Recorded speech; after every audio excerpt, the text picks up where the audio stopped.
When it comes to building business, rural Minnesota faces some different challenges than the metro area.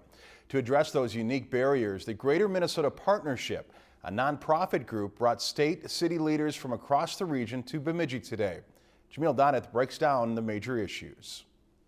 That is a critical issue for economic development. Infrastructure investment. How important is that for economic growth? Workforce training. The employees don't have the necessary skills. Access to capital funding. We really have a lot of issues even if we get organized. State and city leaders hammered out the major roadblocks to building a rural economy at a regional meeting in Bemidji Friday. We have to get engaged and stay the course so that we're not reacting, but we are implementing and having others react to us. We think we've got some ideas that are going to help that. The Greater Minnesota Partnership, an advocacy group for rural economic development, addressed the area's major issues. That really limits the availability of skills for businesses. One of the biggest topics on the list, broadband internet. Our broadband coverage is about half of what it is in the metropolitan area. If you're a couple of years behind on computer skills,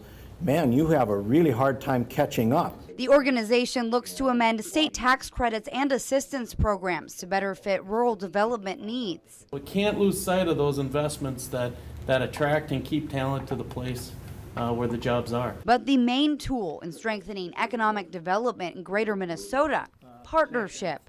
Obviously, we have different corners of the state with different priorities, but I think if we focus on tools and approaches for strengthening economic development in rural Minnesota, we can all benefit. Jamil Doneth, Lakeland News.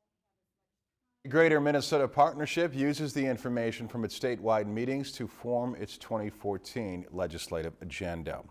If you've enjoyed this segment of Lakeland News, please consider making a tax-deductible contribution to Lakeland Public Television.